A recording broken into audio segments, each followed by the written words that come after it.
só para que nós possamos entrar já neste capítulo 2, apenas lembrando vocês que a Bíblia ela não foi escrita, por exemplo, essa carta de Paulo aos Efésios, não foi escrita dividida em capítulos.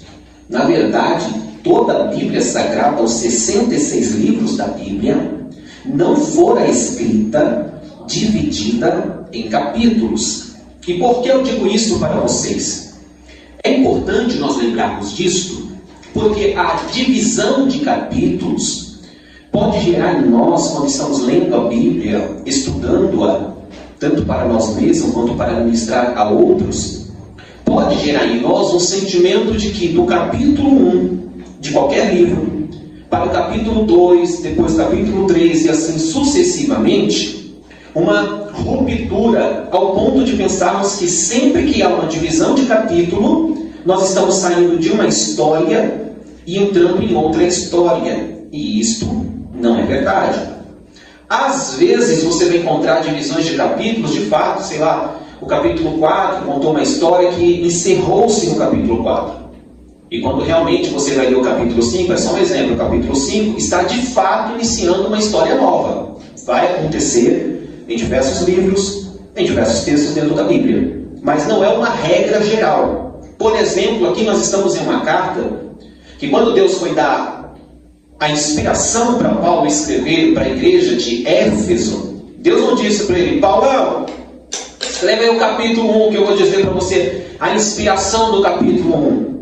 Agora, finaliza o 1, Paulo, escreve o capítulo 2. Não, a mensagem aqui é geral. É uma questão de início, meio e fim. É uma ordem crescente. Por isso que a maioria dos livros da Bíblia, para que você tenha um entendimento pleno ou mais achegado ao ideal, é preciso que você leia de uma forma contínua, no capítulo 1, e 2, 3 e assim sucessivamente. Então, em resumo nessa introdução, toma cuidado todas as vezes que for ler um novo capítulo, porque você vai precisar entender: está iniciando uma nova história ou é apenas uma continuidade do capítulo anterior? Por exemplo, aqui, Paulo não está começando uma nova linha de raciocínio. Paulo não está iniciando uma nova doutrina, um novo ensino, novos pontos de ensino. Ele já está continuando o capítulo de número 1. Então, para se entender o desenvolvimento do capítulo 2, é preciso lembrar alguns pontos do capítulo de número 1, porque está conectado. Não está desconectado, está conectado. Então, para essa introdução, achei necessário lembrar disso, porque nós não estamos começando uma ideia nova, um assunto novo, nós estamos dando continuidade a uma carta, que na sua originalidade não foi dividida em capítulos. Anos e anos depois, os teólogos, os estudiosos entenderam a necessidade de divisão de capítulos para facilitar nosso entendimento. Às vezes ajuda, às vezes se a pessoa não tiver esse entendimento, pode acabar atrapalhando. Mas vocês agora têm esse entendimento, pode dar continuidade ao estudo. Então, neste capítulo 2, está vendo esse título em negrito aí? Cada Bíblia também tem um título, porque não foi Paulo que escreveu esse título.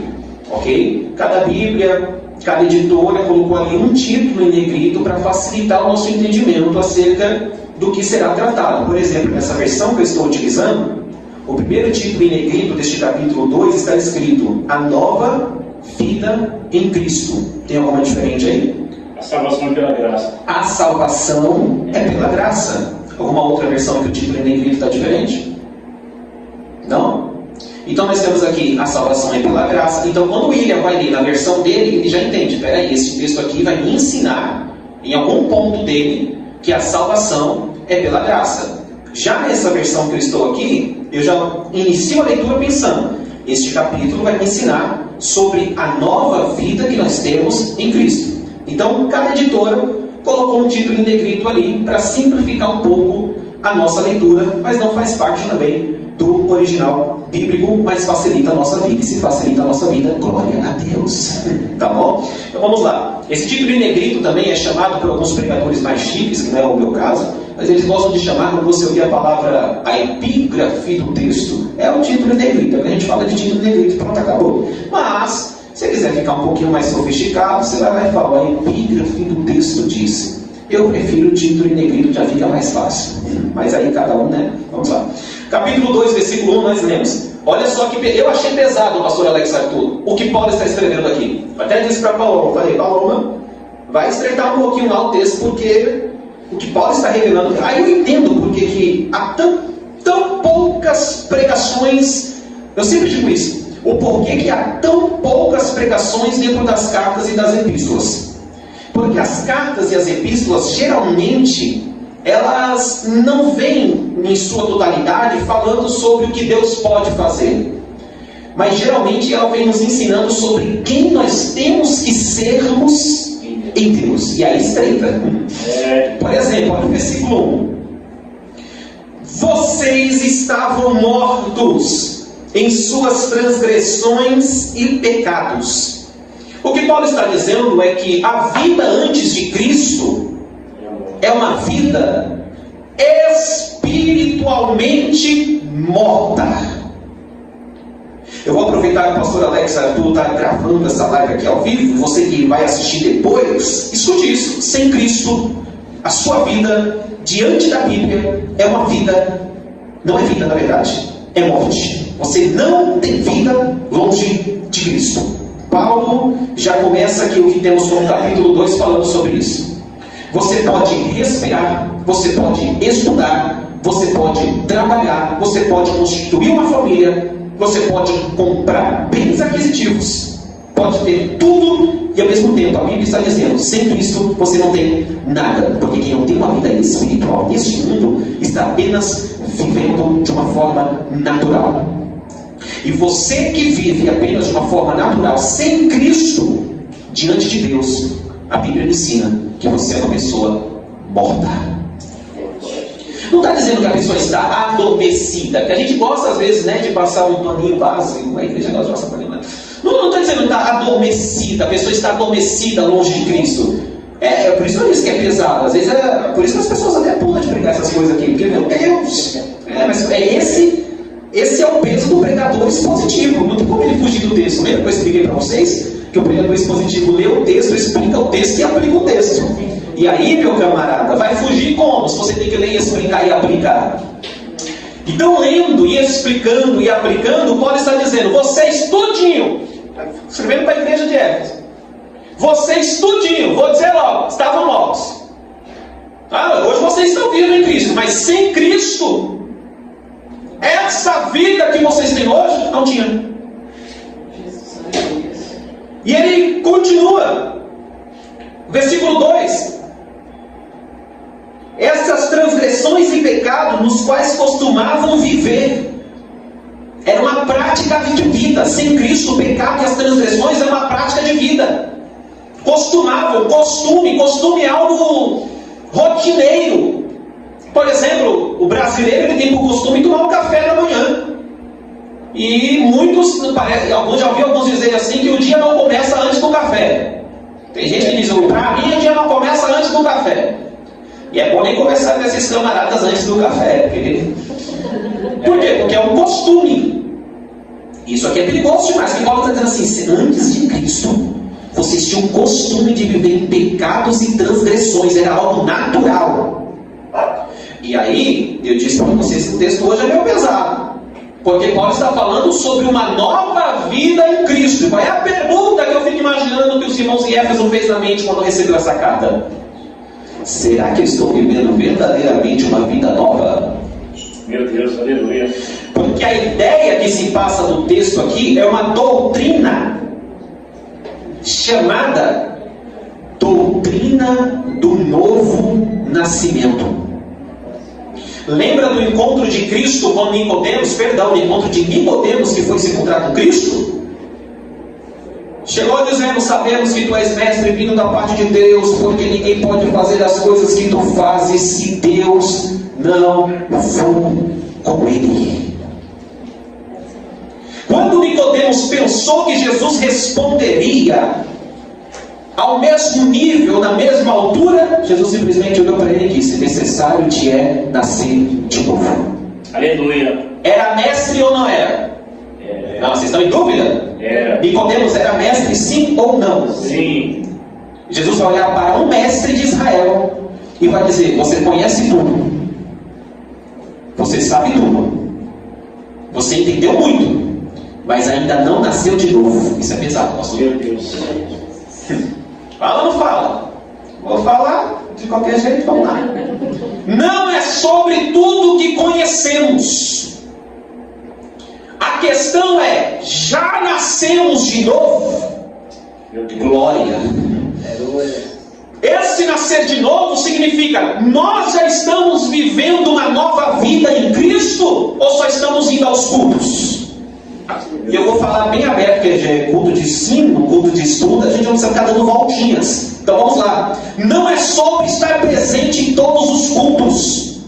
Não é sobre aprender a cantar todos os hinos da Graciane Lauriette. Não é sobre ter uma boa homilia, uma boa homilética, uma boa hermenêutica, uma boa oratória, uma boa dicção, uma boa verbalização. Não é sobre ter um bom vernacular linguístico. É sobre ter nascido de novo ou não. Aleluia! Meu Deus! Então o que Paulo está escrevendo para a igreja de Éfeso é algo seríssimo, porque ele está tratando sobre a doutrina do novo nascimento. Vamos continuar. Versículo 2: nos quais costumavam viver quando seguiam a presente ordem deste mundo e o príncipe do poder do ar, o Espírito que está agora atuando nos que vivem na desobediência. Nos que vivem na desobediência. Olha o que Paulo está dizendo: há um Espírito atuando. Eu já ouvi pessoas dizerem que... Uma bloqueira, né? Não bloqueira, paz. Eu já ouvi pessoas dizerem da seguinte maneira: que bom que Deus não abre nossos olhos espirituais todos os dias. E eu pensei nisso, eu falei: é verdade, já pensou? E a gente não trabalhar e vem o demônio para lá e para cá. Que paz que a gente vai ter. Primeiro, se fosse aqueles crentes bem pentecostais, já ia para um trabalho expulsando o capeta, né? Sai em nome de Jesus, sai, não estou vendo, tem que vir. Mas o que Paulo está falando aqui é algo muito sério, porque ele está dizendo assim, que há um espírito na presente ordem deste mundo que atua na vida daqueles que vivem na desobediência. Aí a gente pensa: fulano vive de tal forma, é natural. Não é. Fulano é preso em tal coisa, mas isso é coisa natural do ser humano. Não é. Fulano vive nessa prática de pecado, e essa prática de pecado, é comum, é normal, é o famoso, eu acho que até um demônio. O demônio não tem nada a ver. Dizem que existe um demônio, não tem nada a ver. Não tem nada a ver, não, é normal. Aí Paulo está dizendo assim: existe uma ordem em nível espiritual. E vocês outrora viviam dentro dos padrões deste mundo. E eu acho interessante que todas as vezes que Paulo vai tocar neste assunto do que eles viviam, do que eles eram, é sempre assim, na questão do passado. Por quê? Porque Paulo entende que a igreja, ele está escrevendo para a igreja de Éfeso, não pode ter o mesmo padrão do mundo. Eu vou repetir. A ideia que Paulo passa dentro do texto é que a igreja jamais pode se assimilar ao mundo. O padrão não é o mundo que estabelece para a igreja, é a igreja que deve estabelecer para o mundo. Aleluia. A nossa referência não está lá fora.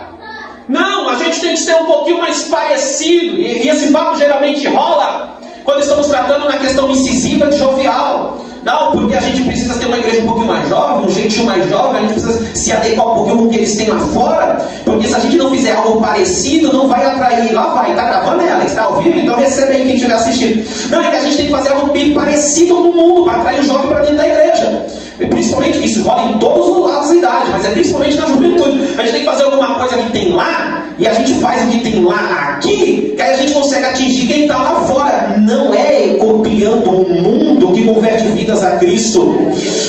Eu aprendi na Bíblia que o único que tem poder para convencer o ser humano do erro e do pecado é o Espírito Santo de Deus. Você quer ver crianças se convertendo, adolescentes se convertendo, jovens se convertendo, adultos se convertendo, anciãos se convertendo? Não tem metodologia, é glória, poder, unção, presença. É só permitir o Espírito trabalhar. Aleluia. Aleluia. Então o mundo não é padrão, pastor Alex Arthur, para nossas vidas. Aleluias.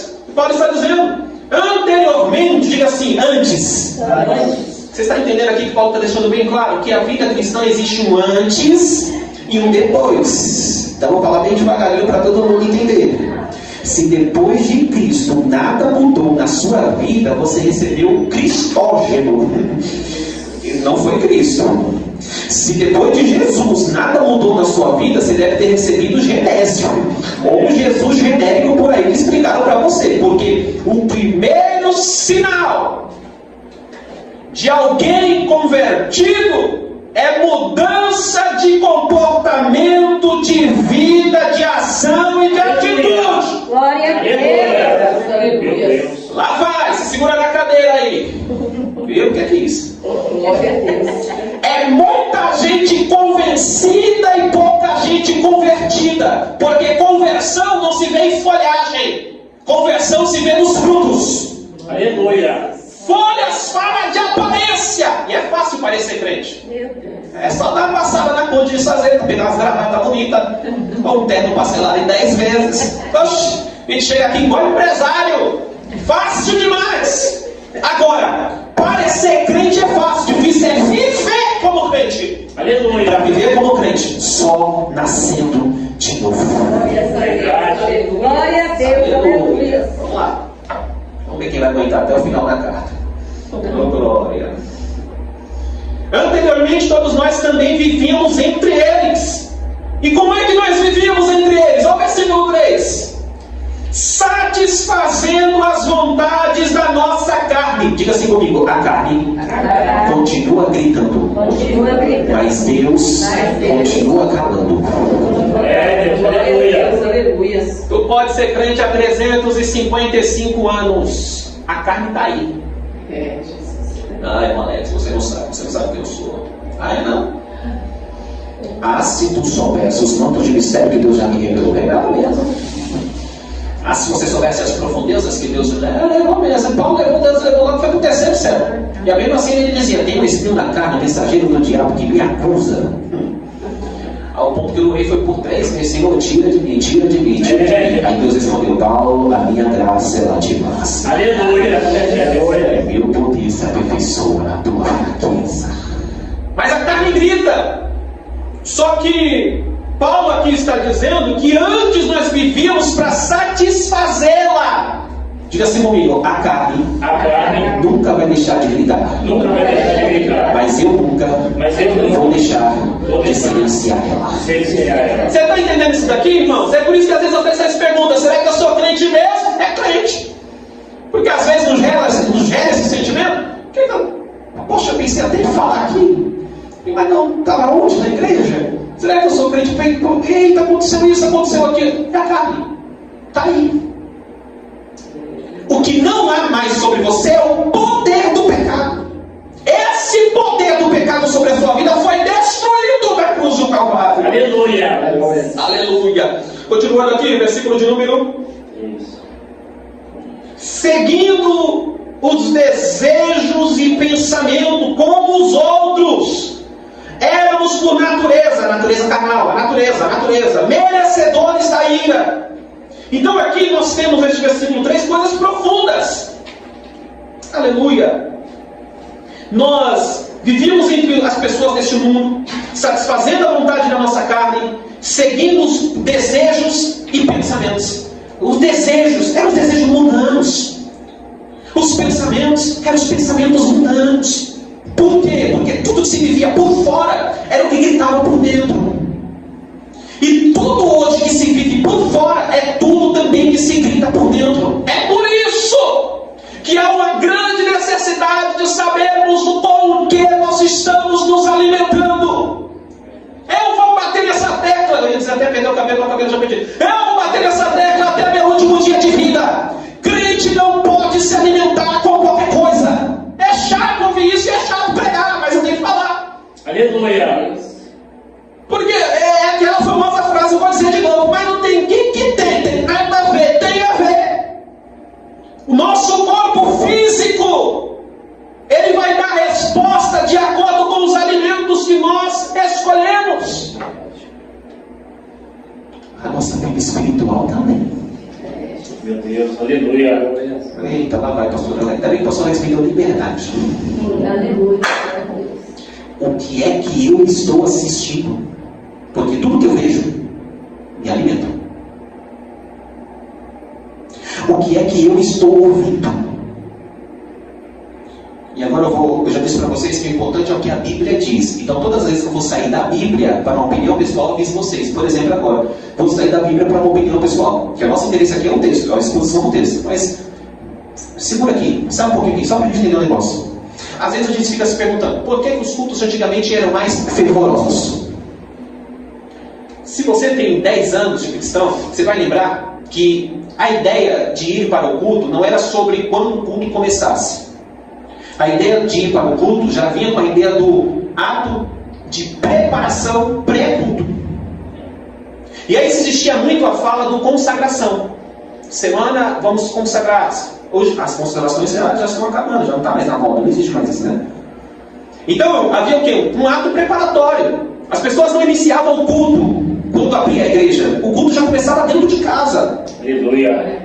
E aí eram ensinadas de qual forma? Olha, hoje principalmente o culto de ceia. Acontecia muito isso em culto de ceia. Hoje é o dia, irmãos. Ó, domingo, irmãos, lembra? É culto de ceia. Leia a Bíblia, escuta louvores. Fica ligado na fiação de Jeová. Lembra dessas frasezinhas, dessas palavras? Fica conectado com o céu. E aí, quando entrava dentro do culto, já entrava aceso. Hoje, passa o dia comendo macarrão. Assistindo sessão da tarde, vale a pena ver de novo. Aí chega no culto, senta e diz, está vendo? Antes o pastor Alex pregava melhor, orava mais. Não, irmão, você que não está buscando mais. Porque quem busca já entra aceso. Oh glória, eu estou dizendo que vai ter dia que vai virar congresso aqui. Deixa eu parar, vamos para o versículo. Aleluia. Meu Deus. Satisfazendo as vontades, versículo 4. Todavia, Paulo está lembrando a igreja. Vocês lembram, né? De onde Deus tirou você. Paulo, até o versículo de número 3, nós vamos ver o 4 agora. Até o 3, Paulo está lembrando a igreja de Éfeso. Vocês lembram que vocês viviam entre eles, né? Paulo está lembrando a eles. Vocês lembram dos pensamentos que vocês tinham, os desejos que vocês tinham, né? Paulo está só lembrando eles. Aí no versículo 4, Paulo vai falar sobre uma intervenção. Era para ter dado glória a Deus, mas vou repetir. Paulo está lembrando eles de onde eles estavam, com quem eles andavam, as coisas que eles pensavam, os desejos que eles tinham. Aí no versículo 4, Paulo vai falar sobre uma intervenção. Glória a Deus. Vamos lá. Versículo 4, vem para a gente aí, William. Mas Deus é riquíssimo em misericórdia, pelo seu muito amor, porque nos amou. Ora, todavia, este Deus, que é rico em misericórdia, ainda bem que ele é rico em misericórdia. Aleluia. Se Paulo tivesse dito que Deus, ainda bem que todavia Deus que é pobre em misericórdia, nem todo mundo ia ser atingido. Mas como ele é rico em misericórdia, a misericórdia me atinge, te atinge, me atinge, te atinge. Glória a Deus. O primeiro me atinge era para adorar. Ele me atingiu com misericórdia, e te atingiu com misericórdia. Por quê? Porque ele é rico em misericórdia. Verdade. Todavia, este Deus que é rico em misericórdia, pelo grande amor com que nos amou. Irmãos, Ele te amou, não foi de qualquer jeito, foi com grande amor. Glória a Deus. Aleluia. Deus não te ama pouco, Deus te ama é muito. E sendo como somos, para Deus nos amar, é porque é rico em misericórdia. Verdade. Porque se não fosse a riqueza da misericórdia dele, como é que ele nos amaria? Mas vamos lá, versículo 5. Deu-nos vida com Cristo. Deu-nos o quê? Vida com Cristo. É por isso que eu digo para você que a mensagem expositiva não. Às vezes eu vejo os camaradas apostolando dizendo assim: eu já li a Bíblia 30 vezes. Rapaz, que bom, tem que ler mesmo, leia mesmo. Gênesis, Apocalipse, faça um propósito, leia mesmo. Quanto mais você lê, mais você vai ter facilidade dentro dos textos. Só que não é sobre o quanto você leu, é o quanto você meditou. Por exemplo, aqui a gente está pegando os pedaços do texto e a gente ainda está correndo aqui. Porque se você analisar os diálogos, eu falo para vocês: eu só empurro vocês até a areia da praia. Agora, o oceano bíblico não tem como eu fazer vocês mergulharem, vocês que têm que se aprofundar. Mas olha só, em 5 versículos, tanto de coisa que Deus já falou conosco. E olha só o início deste versículo de número 5. Deu-nos vida com Cristo. Peraí, que história é essa de crente não ter prazer de viver? Se a Bíblia está me dizendo que quando eu aceitei a Cristo, me rendi a Cristo, Ele me deu vida. Que história é essa de você não ter prazer de viver? Sabe o que está faltando? Último o quê? O quê? Não é dinheiro. Não é bens. É Cristo. É impossível alguém estar em Cristo e não ter vida. E vida aqui é sentimento, prazer de viver, alegria de viver. Paulo era tão crente em Cristo que ele está escrevendo aos Filipenses, preso na prisão, e está dizendo: alegrai-vos no Senhor. Outra vez vos digo, alegrai-vos no Senhor. Como que alguém dentro da cadeia? E uma coisa é você ser preso por aquilo que você fez, cometeu e está pagando para a justiça. Outra coisa é você não ter feito nada. Paulo tinha inúmeros motivos para ser o mais revoltado do mundo, o crente mais revoltado. Aí ele está escrevendo uma igreja que está solta, livre, e está dizendo: se alegrem no Senhor. A carta aos Filipenses nós vamos estudar lá na frente, mas é conhecida como a carta da alegria. Como alguém preso da alegria? É simples: pode prender o corpo, mas jamais pode prender a alma. Está segurada em Cristo. Volta para o versículo 5, vamos lá. Vamos lá que a gente tem mais 2 horas ainda. Deu-nos vida com Cristo quando ainda estávamos mortos em transgressões. Pela graça vocês são salvos. Sabe por que Paulo vai dizer assim? Pela graça vocês são salvos. Depois de dizer que demos vida com Cristo e quando estávamos mortos em nossas transgressões, se você for agora em qualquer cemitério de São Paulo, onde tem um corpo sendo velado, o que aquele corpo está fazendo? Ele está ouvindo? Se estiver ouvindo, tem que voltar para os médicos lá dar uma olhada. O morto do caixão está falando? Está andando? Se ele andar, vai matar tanta gente ali só de fato, misericórdia. Diga assim: morto está morto. Então Paulo está dizendo assim: lembra quando vocês estavam mortos nos seus pecados? Vocês não tinham nenhuma condição de se entregarem para Cristo. Peraí. Se eu não tinha condição de me auto-salvar ou me endereçar a Deus, então não fui eu. Aleluia. Isso é a salvação. Tu não fez nada, Ele fez tudo. Deus, aleluia. Aleluia. É por isso que é pela graça, o favor merecido. Deus olha para nós e diz: não merecia, mas a minha graça. Glória a Deus. Oh, aleluia. Versículo de número 6. Deus nos ressuscitou. Só ressuscita quem está morto. Amém? Amém. Então quem não está em Cristo está o quê? Consegue pegar isso no ponto de lição? Consegue olhar para aqueles que não estão em Cristo e dizendo: vim aqui só para te alertar, você está morto. A gente não diz isso não. A gente diz: Jesus quer te abençoar, Jesus quer mudar a tua história, Deus tem um plano, terra. É ou é? Mas o que a Bíblia diz? Tu está morto. Sem Cristo, morto. Sem Cristo, o que você precisa não é de remédio, você precisa de ressurreição. Aleluia. Isso aqui é forte demais. O problema é que a gente está dando antibióticos para a gente que precisa de ressurgir. A gente está querendo dar analgésicos espirituais para a gente que está morta. E morto não ressuscita com dorio espiritual. Morto só ressuscita com a graça de Cristo invadindo o coração dele, trazendo ele da morte para a vida. Oh, aleluia! Versículo 7. Deus nos ressuscitou com Cristo, com Ele nos fez assentar nas regiões celestiais em Cristo Jesus. Nos fez assentar nas regiões celestiais em Cristo Jesus. Versículo de número 7. Para mostrar, nas eras que hão de vir, a incomparável riqueza de sua graça, demonstrada em sua bondade para conosco em Cristo Jesus. Diga assim: Deus me ressuscitou com um propósito. Aleluia. Irmãos, nós fomos ressuscitados nele, para Ele. Vou repetir. Nós somos ressuscitados através dele, para Ele. Ou tu acha que Deus te ressuscitou para o nada? Pelo contrário, Ele te ressuscitou para o tudo. Aleluia. Deus, aleluias. E aí é uma frase que eu gosto muito de citar, faz até tempo que eu não cito ela, acho que eu já até falei aqui. Se Deus entregou tudo para nós, o mínimo que nós podemos fazer é entregarmos tudo para Ele. E aí a gente vai lançar uma pergunta para ficar no ar, não me responde não. Nós estamos entregues? Vou citar outra frase que eu gosto, que é só pensar. Aleluia. Tem um escritor, depois vocês jogam no Google para procurar quem é que eu esqueci.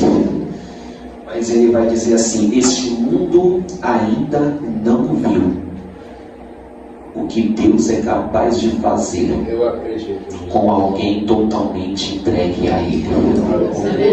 Meu Deus, aleluia. Já pensou se Cristo tivesse aceitado a missão e vindo se integrar na cruz e falasse assim para Deus: Pai, vou me entregar só pela metade, no meio do percurso tu me tira de lá.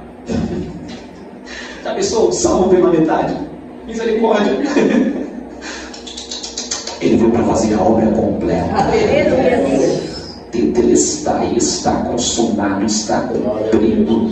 Se Ele fez a obra, Deus vai dar força para a vida de alguém aqui agora. Se Deus fez a obra completa na cruz, faça a obra completa que Ele te entregou para fazer sobre essa terra. Não faça nada pela metade. Faça completo, se entregue por completo, adore por completo, cultue por completo, viva por... Aleluia! Oh, glórias a Jesus, no máximo a gente prega. Vamos voltar para a aula. Versículo de número 8, já foi? Pois vocês são salvos pela graça, por meio da fé. Vocês tão somente criam. E isso não vem de vocês, é dom de Deus. Espera aí Paulo complica a nossa vida. Quer dizer que nós não nos salvamos, é pela fé, e até a fé não vem de nós. Deus me salvou, e é tipo assim, ó, a salvação: porta e chave. Deus deu a porta e deu a chave. Ou seja, nem a porta é minha, nem a chave é minha, porque a salvação quem deu foi Ele, e a fé quem dá é Ele. Aleluia. Aleluia. É forte, né, pastor? Deus é demais. Vamos lá. Versículo de número... Meu Deus, aleluia. Lê pra gente o próximo aí. Não vem das obras para que ninguém se glorie. Peraí, não vem das obras. É claro que Deus me salvou. Aleluia. Se você soubesse tudo o que eu já fiz, eu tenho 30 anos de ministério. Já passei por tantas coisas. Ai de Deus se não me salvar. Não, bobinho, não é por obras. Porque se fosse por obras, nós diríamos: sou salvo porque eu trabalhei na Joaniza tanto. Já fiz tantos cultos nos lares que é impossível Deus não me levar. Já visitei tantas prisões, tantos hospitais. E tem gente que pensa, né, que por aquilo que fez. Paulo está deixando bem claro: negativo. Se fosse por obras, vocês iam se gloriar. Mas não é por aquilo que vocês fazem, é por aquilo que Ele fez. Aleluia. Deus, aleluia. Próximo versículo 10. Porque somos criação de Deus, realizada em Cristo para... vai ficar estreito de novo aqui. Vou repetir. Somos criação de Deus. Quem criou? Deus. E essa obra foi realizada em Cristo para ficarmos de braços cruzados.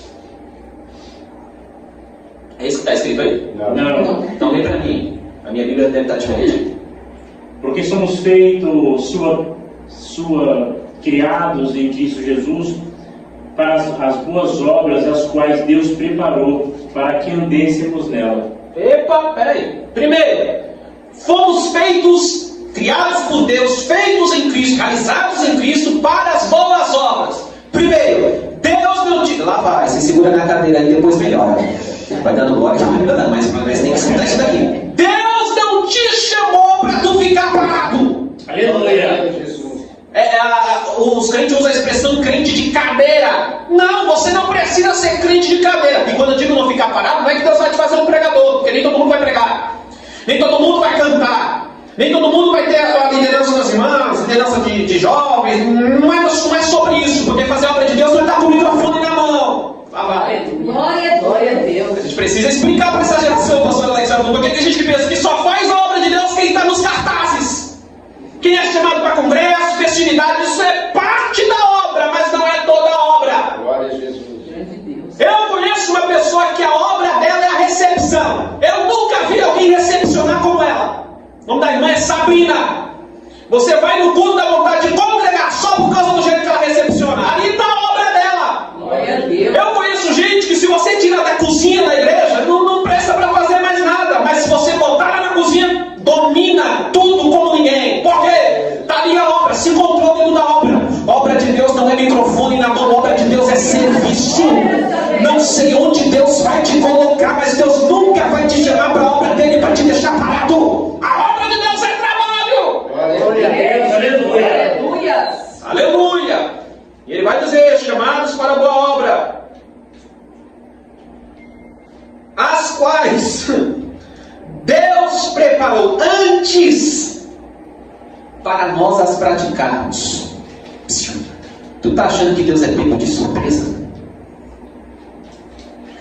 Deus nunca foi pego de surpresa nem com a minha nem com a sua vida. Ele conhece a nossa história antes. Glória a Jesus. E o que Ele preparou para nós vivermos, Ele já preparou, não foi embora. Ou tu acha que virou o ano 2024, Deus pegou a agenda celestial e disse, vou programar a vida da Valquíria agora em 2024. Vou fazer a agenda da vida, vou fazer a agenda do William. Não, a tua agenda já está preparada em Deus antes de você nascer. Antes do pastor Alex Arthur falar, vamos lá, Nascimento. Pega lá, segundas-feiras lá, Deus já tinha programado na agenda dele. Eu nem sabia, mas já estava lá. Aleluia. Porque crente não vive pela vida lavante, crente vive na agenda do céu. Quem faz a tua agenda não é o homem, quem faz a tua agenda é Deus. Então somente trabalhe dentro do propósito. Aleluia. Irmãos,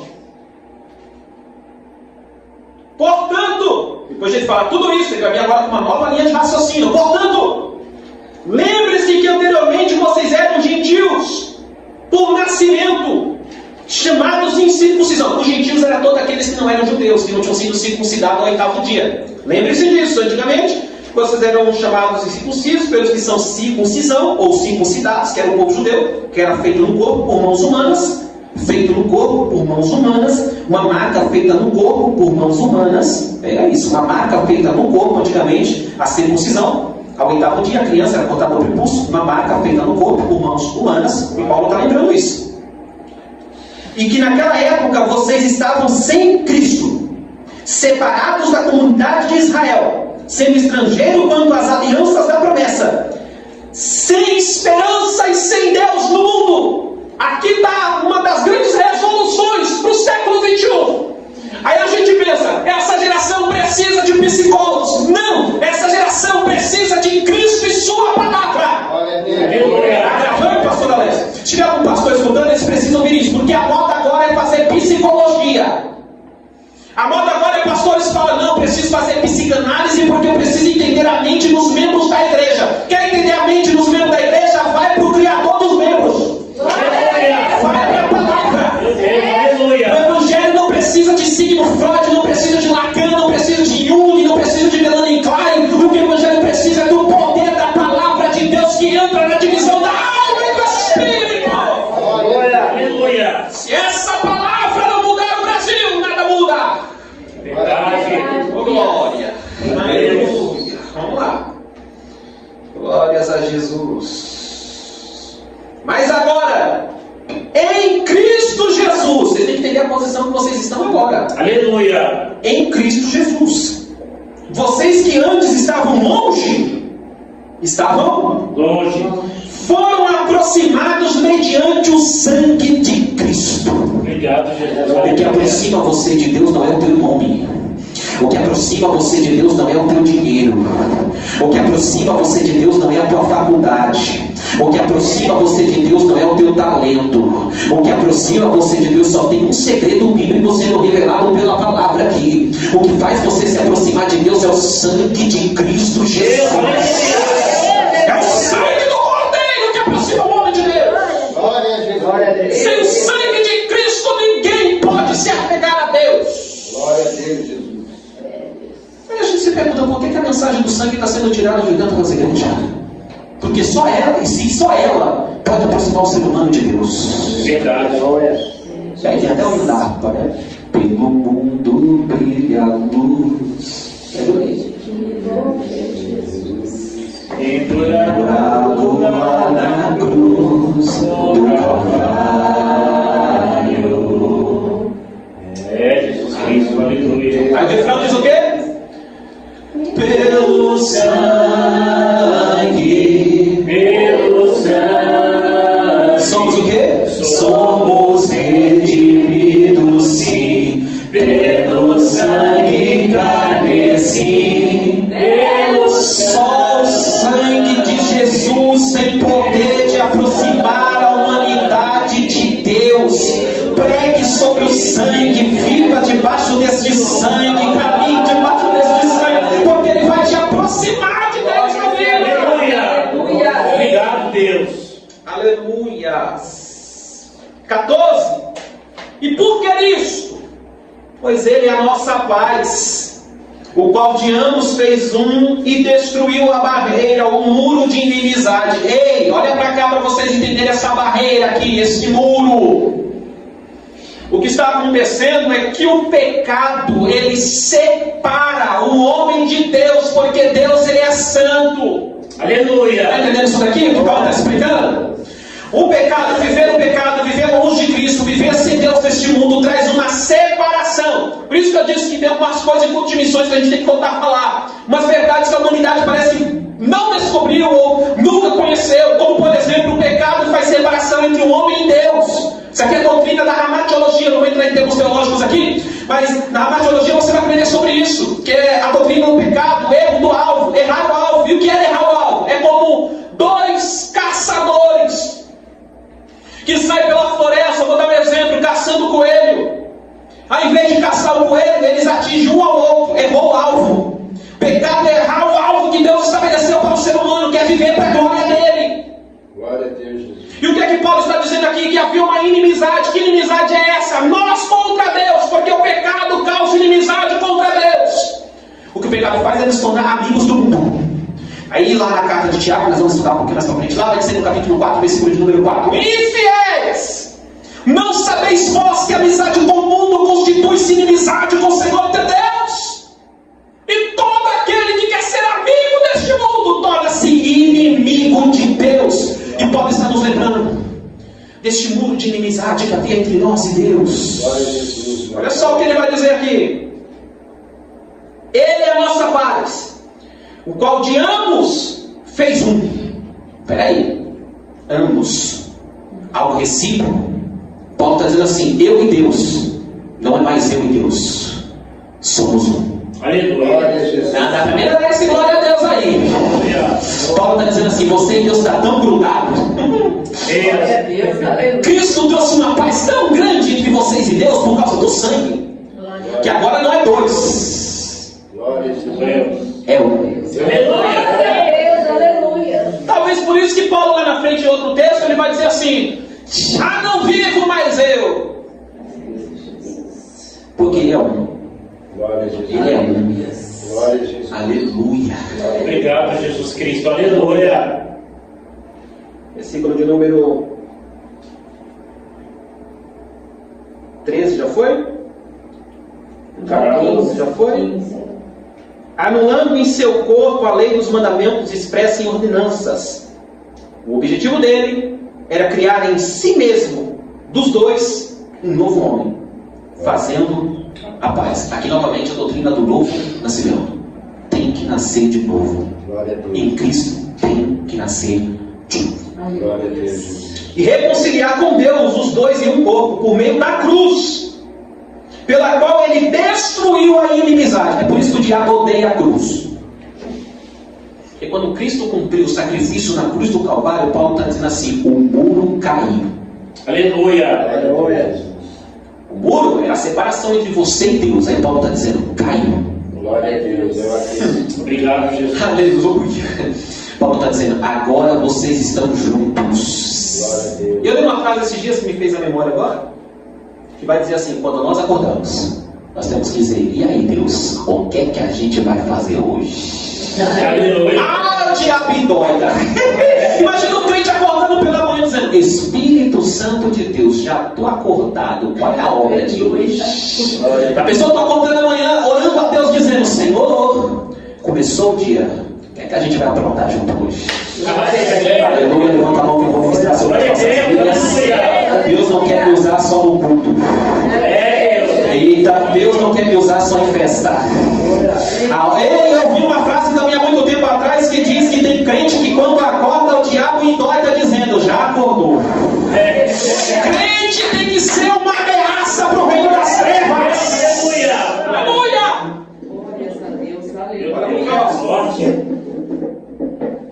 Deus do mundo, ele veio, versículo de número. Me ajuda aí.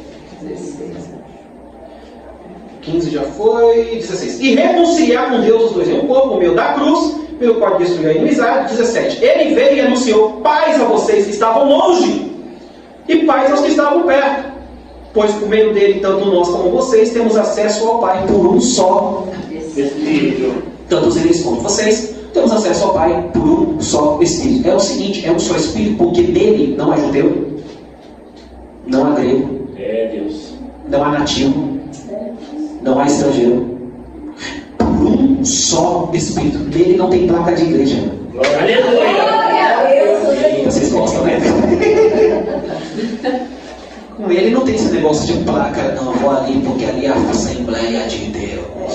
Manto de glória de fogo de Pentecoste. Aleluia. Não, vou ali porque são os irmãos reformados da Batista. Eu estou lá. Não, é um só Espírito. Glória a Deus. O Deus que Aleluia. está lá é o Deus que está aqui. No céu, aí lá vai o jargão de pregador. Lá vai o jargão de pregador. No céu não tem placa.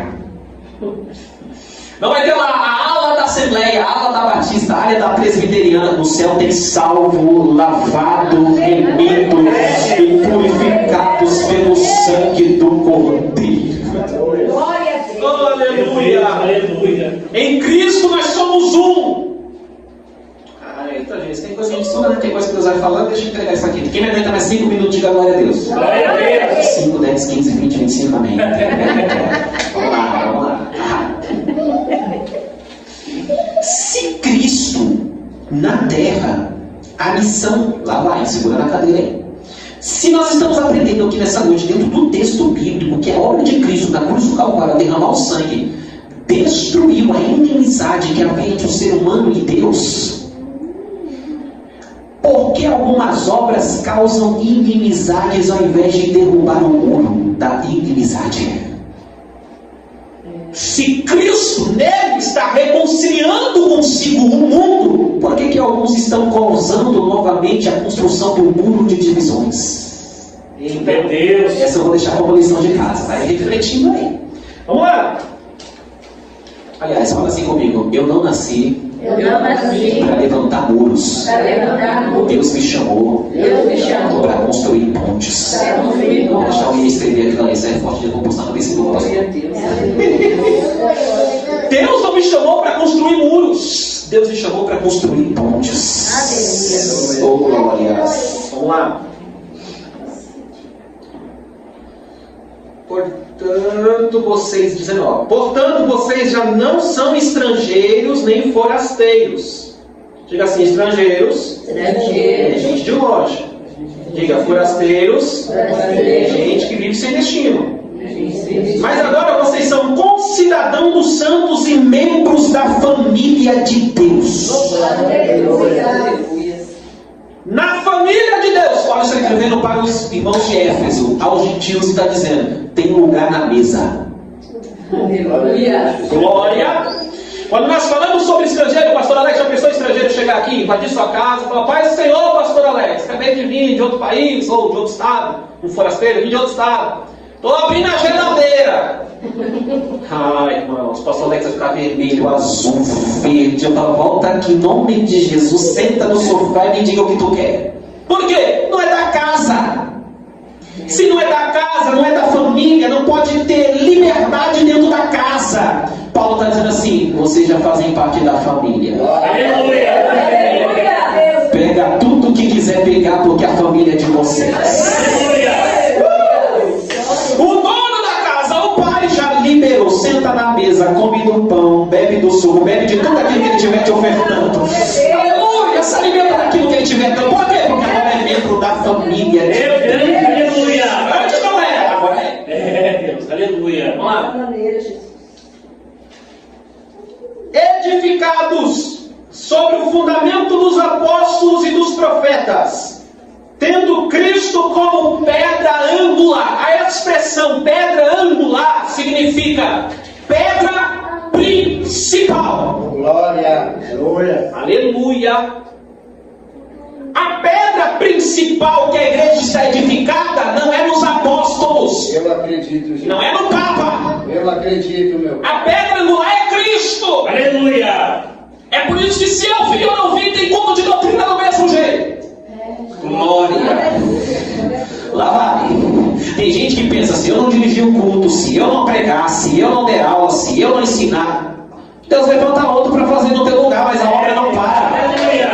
Não para. Não, é que se eu não liderar, se eu não incentivar, se você não fizer, Deus levanta outro para fazer, mas a obra não para.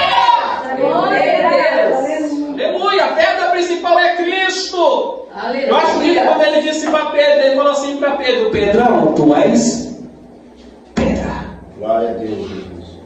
Mas é sobre esta pedra que eu edificarei a minha igreja. Aleluia! Tu és pedra, mas sobre esta pedra edificarei a minha igreja, e as portas do inferno não prevalecerão contra ela. É por isso que você já passou pelo que passou, já viveu o que viveu, está aqui no culto de ensino dizendo glória. Glória a Deus! Aleluia! Por quê? Porque estamos fundamentados na pedra principal. É, Deus, aleluia! Se eu me apoiar em Paulo, quando Paulo cair, eu caio. Se eu me apoiar em João, quando João se enfraquecer, eu me enfraqueço. Se eu me apoiar em Pedro, quando Pedro se entristecer, eu me entristeço. Mas se eu me apoiar em Cristo, glória. Diga, Cristo é o principal. É o principal Da igreja. da igreja. Aleluia! É Deus. Exaltado é teu santo nome, meu Deus. Deus forte. No qual todo edifício é o quê? Bem ajustado. Ajustado. Ah, irmãos, a gente vai parar aqui que é o 21, ainda tem o 22, mas vamos lá. No qual todo edifício é ajustado. Aleluia.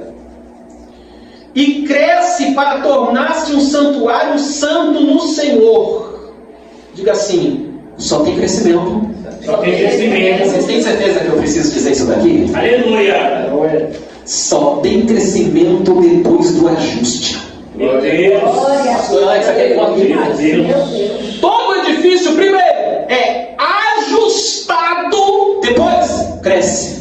Dá para crescer sem ser ajustado? Dá. Tem uns pedreiros por aí que você vai olhar o muro. Meu Jesus amado. Ao invés de que tem uns que gostam de uma branquinha, ao invés de beber antes, depois do serviço, bebe antes, quando você vai ver o muro, está fazendo um L. E aí, irmãos, depois que já construiu o muro todo, só derrubando para fazer de novo. É verdade. Com Deus é diferente. Ele não faz crescer primeiro para ajustar depois. Ele ajusta a base primeiro para depois dar o crescimento. Aleluia! Agora, pensa comigo, o que será o ajuste de Deus na nossa vida? Meu Deus. Ô, irmãos, fiquei pensando nisso daqui e deve ser essas coisas que a gente fala, ei Deus, essa é dói, Senhor. É um tratamento, que a gente chama às vezes de eita, Deus, processo. É, irmãos, é o ajuste. É que Ele quer te fazer crescer. Glória a Deus. Deus não mexe em obra. Eita, que Deus está dando resposta para nossas vidas aqui. Glória a Deus. Deus jamais mexeria em algumas áreas da nossa vida se Ele quisesse que nós permanecêssemos do mesmo jeito. Verdade. Está entendendo? Deus pediu para Deus falar contigo, Ele sim para Glória a fazer. Deus. Por Glória isso que às vezes a gente não entende por que Ele está mexendo em algumas coisas. Eu acredito, aleluia! Diga para esse irmão do seu lado, é Ele ajustando. É Ele ajustando. Aleluia! Está entendendo, pastor Alex? Por que Ele mexe em algumas coisas? É que antes de dar o crescimento, Ele tem que ajustar. Porque se crescer errado, não permanecem muito tempo. Glória a Deus. Aleluia. Aleluia. Deus grande e fiel, louvado seja o nome do Senhor. Vocês estão entendendo que Deus está falando conosco aqui pela palavra dele? A gente está lendo a Bíblia, estudando a Bíblia, aplicando a Bíblia. Antes do crescimento tem um ajuste. Então, primeiro ele nos ajusta para depois fazer crescer. Glória a Deus. Aleluias. Só para a gente finalizar, não fuja do ajuste de Deus. Aleluia. Não fuja do ajuste de Deus. 22. Nele vocês também estão sendo edificados juntos. Separados, irmãos. Dá para ser crente separado do outro crente? Não. Diga assim, ninguém é igreja sozinho. Ninguém é Está sozinho. escrevendo para a igreja de Éfeso, está dizendo assim, vocês estão sendo edificados juntos. Glória a Deus, Jesus. Não tem como ser crente sozinho dentro de casa. Aleluia. Louvado sejam os irmãos inimigos desigrejados por ele. Porque a moda agora é, não preciso de igreja, não preciso de pastor. Eu sou crente em Deus, Deus não está só dentro da igreja. E tem os crentes online. Tem uma nova prova surgindo aí que é os crentes online. Eu sou crente, eu acerto o culto em casa. Eu vou para a igreja para quê? Se dá para assistir o culto online. A gente cresce juntos. Glória a Deus. Aleluia. Eu estava no nosso ponto de pregação lá, meu Deus, tive que ministrar, mas antes de ministrar eu ouvi tantas coisas que eu precisava ouvir. Durante saudações, direção do culto, louvores cantados. E se eu tivesse ficado em casa? Diga assim, nós cresceremos juntos. Aleluia. Coloca de pé em nome de Glória a Jesus. Deus. Aleluia.